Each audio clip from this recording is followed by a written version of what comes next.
The courtroom buzzed with tension as I took my seat at the witness stand. Every camera lens turned toward me. The young man accused of something unthinkable, attempted murder. The air felt thick with judgment, whispers slicing through the silence like tiny knives. But then, as the judge entered, everything stopped. He froze, mid-step. The gavel slipped slightly from his hand before he caught it, his knuckles whitening. Our eyes met, and in that instant, I saw something flicker across his face. Shock, recognition, maybe even guilt. No one else noticed, but I did. He knew me, and from the way his lips trembled for half a second before he spoke, I knew. This wasn't just another trial. This was personal. My name is Ethan Cole, or at least, that's what my foster papers said. I grew up in and out of homes that smelled like other people's memories. I never knew where I truly belonged. The only constant in my life was my mother's last note, crumpled and stained, the one I'd carried since I was 7. Forgive me, my son. One day, the truth will find you. No name, no reason, just that haunting line. Now, standing in court, accused of a crime I didn't commit, I couldn't help but wonder if this cold, silent courtroom was the truth she had meant. Because the judge's eyes, those gray, piercing eyes, were the same ones I'd seen once before. It was supposed to be an ordinary night. I was walking home from my shift at the diner when I heard shouting in the alley. A man, bleeding, gasping, stumbled toward me. I ran to help, dialing 911 with shaking hands. But before I could say anything, headlights blinded me. Someone yelled, "He did it! He stabbed him!" Next thing I knew, police sirens were everywhere, and I was on the ground with handcuffs biting into my wrists. The man I tried to save was a wealthy lawyer named Henry Mason, and the person accusing me was his partner. I didn't know it then, but that moment would unravel everything I thought I knew about who I was. As the trial began, I noticed it again. The judge's eyes flicking toward me with something more than scrutiny. Regret, pain, maybe even fear. Every time my lawyer spoke, his fingers tapped nervously against the bench. He'd ask for unnecessary recesses. He'd stare into space like he was hearing ghosts. I didn't understand it, not yet, but I could feel it in my bones. This man knew something about my past, and for the first time, I wasn't sure if I wanted to be proven innocent or to know the truth behind his trembling hands. During lunch break, my lawyer, Clara James, a tough woman in her late 30s, with eyes sharper than her words, cornered me in the hallway.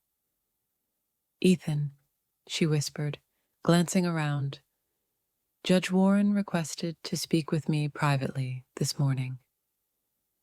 I frowned. "About the case?" She hesitated. "He asked about you, your background, your foster history." My chest tightened. Why would a judge care about that? She shook her head. "I don't know, but something's off.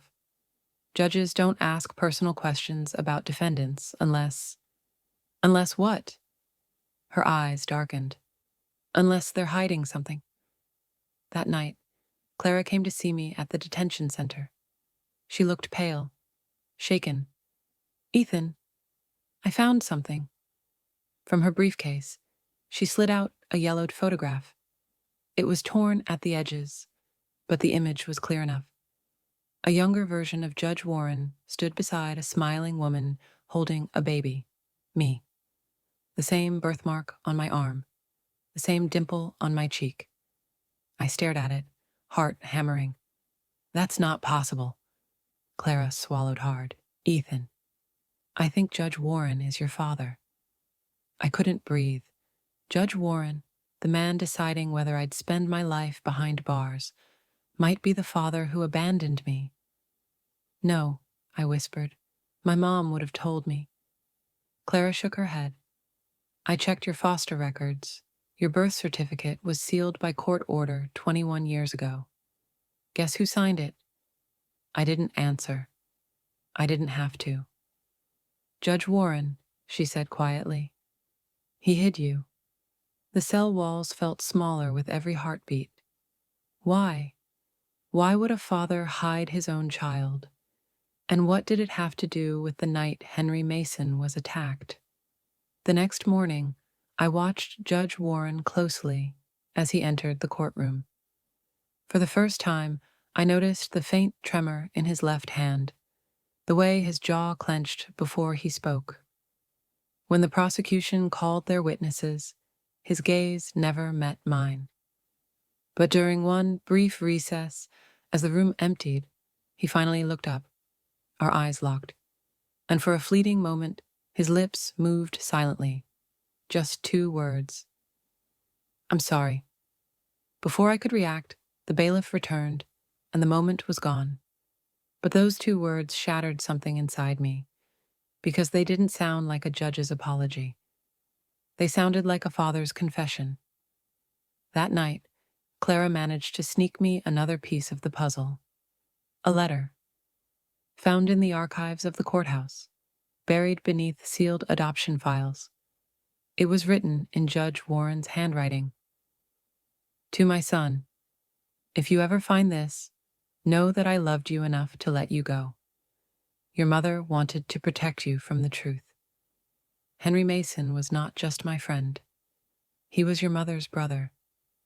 And the night she died, he swore revenge. I dropped the letter, heart pounding. Henry Mason, the man who was stabbed, had once sworn revenge on my father. But if Henry was the victim, who was the real attacker that night? The next day, something strange happened. The prosecution's star witness, the man who'd accused me of stabbing Henry, didn't show up. The judge looked uneasy, whispering with the bailiff before calling an abrupt recess. Clara leaned toward me. Something's going on behind the scenes.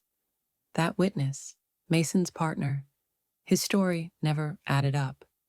What do you mean? He claimed he saw you holding the knife, but there were no fingerprints. None. A chill crawled down my spine. So someone planted it? She nodded slowly. And whoever it was had access to police evidence. The puzzle pieces started falling into place, but the picture they formed was far darker than I imagined. Because the only person powerful enough to manipulate that evidence was sitting right there on the judge's bench. Clara's words haunted me all night. If Judge Warren was truly my father and Henry Mason was my uncle, then my life had been entangled in a family secret long before I even took my first breath. But secrets, no matter how deep, eventually demand light. The next morning, I noticed something strange. A man in a dark suit lingered near the back of the courtroom. He wasn't part of the press, nor did he take notes. He was just watching. When our eyes met, he looked startled, then slipped out through the side door. Who was that? I whispered to Clara. She frowned. No idea, but I've seen him before. He works for Mason's firm. My pulse quickened. Henry Mason's law partner. She nodded slowly. Yes, his name's Victor Hale. But here's the thing, Ethan. He resigned 2 days after the attack. Why would a man resign from his powerful position right after his partner was stabbed? Unless he had something to hide. Later that evening, Clara arranged a secret meeting at the detention center. She looked tired, her eyes bloodshot from sleepless nights. Ethan, she said softly, I met with Victor Hale. I sat up straight. You what? Are you crazy? He wanted to talk. He said he's been threatened, told to stay silent. By who? She hesitated. He wouldn't say the name, but he hinted it was someone inside the system, someone powerful enough to erase evidence. My heart dropped. The judge. Clara, if my father's protecting someone... She cut me off. I don't think he's protecting someone, Ethan.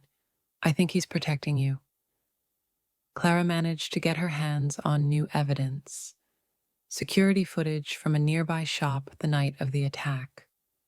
But half of it was missing. Deleted. When the tech expert restored what he could, the truth hit like a storm. The video showed me running into the alley. Yes, but a few seconds earlier, another man had been there. Tall, wearing a dark trench coat, arguing with Henry Mason.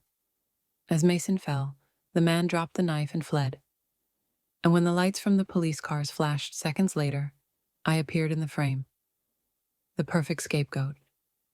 Clara's voice trembled. Ethan, look at the coat. Zooming in, I saw the symbol on the sleeve. A gold insignia shaped like a scale of justice. The same symbol Judge Warren wore on his judicial robes. The next day, I couldn't take it anymore. As the court recessed for lunch, I stood and shouted, Your Honor, I need to speak to you, alone. The courtroom gasped. The bailiff moved forward, but Judge Warren raised his hand. Let him speak. We stepped into his chambers. For a moment, neither of us spoke. The silence between us was heavier than chains.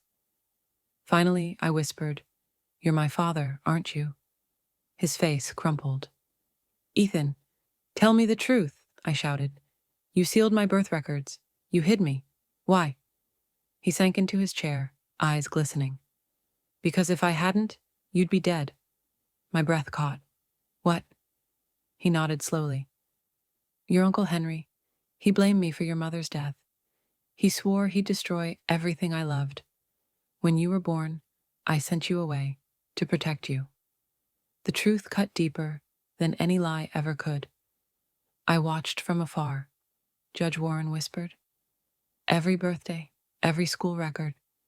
I made sure you were safe. But when your name appeared in this case, I couldn't believe it. Then why didn't you tell me? I asked. Because I wasn't sure I deserved to. Tears blurred my vision. You had a chance to clear me, and you didn't. His voice cracked. You don't understand. If I intervene, the entire trial collapses. They'll call it a mistrial. You'll face retrial with no defense. I stared at him, the man I had hated for weeks. The man who was my father. He looked smaller now, fragile. Not a judge, just a man drowning in guilt. I thought the truth would save you, he said, but it might destroy us both. Clara entered the next morning with breaking news. Ethan, Victor Hale turned himself in. I shot up. What? He confessed, she said. He admitted he was blackmailed into framing you. By who? Her face fell. Henry Mason. I felt dizzy. But Mason was the one stabbed. He staged it, Clara interrupted.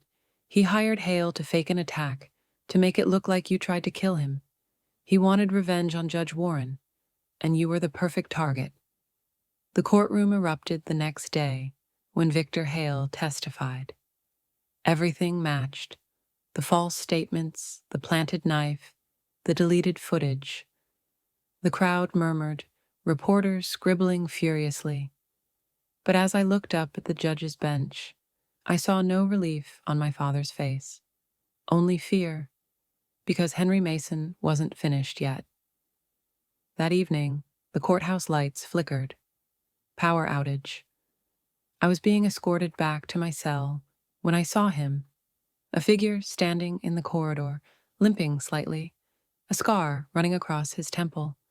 Henry Mason, alive. You look just like your mother, he rasped. She loved your father until she realized what he was. Stay back, I warned.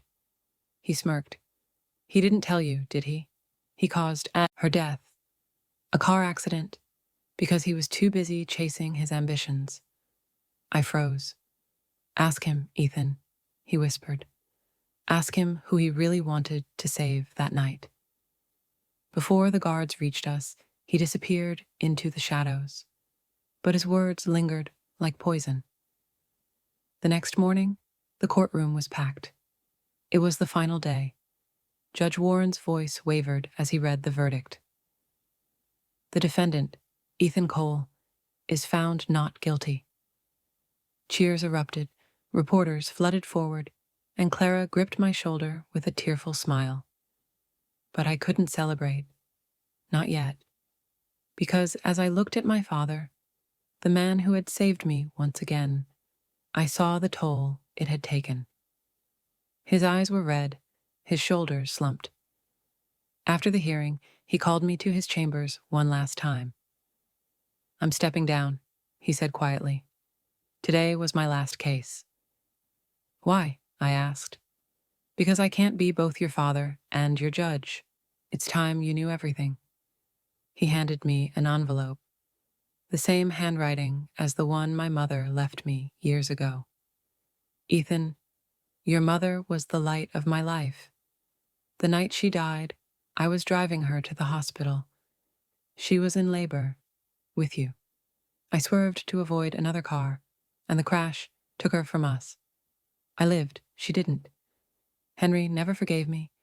He blamed me for her death, and I blamed myself too. I sent you away, not to hide you, but to give you a chance to live free of my mistakes. I have loved you every day since the moment I lost her. Dad. The tears came before I could stop them. All the years of anger, confusion, and loneliness washed away into something purer. Grief, yes, but also forgiveness. For the first time, I understood. He hadn't hidden from me out of shame. He'd hidden me out of love.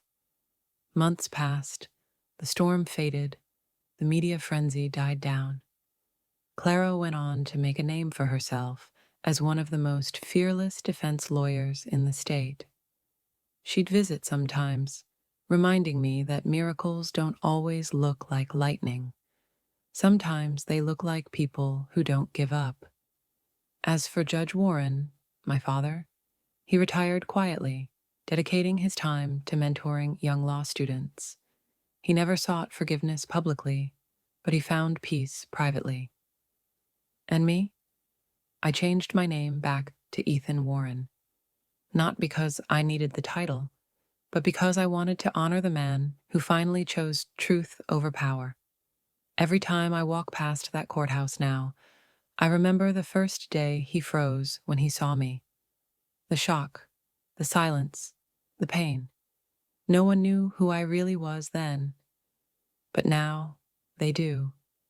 And more importantly, so do I. Because sometimes, the greatest justice isn't found in a courtroom. It's found in forgiveness.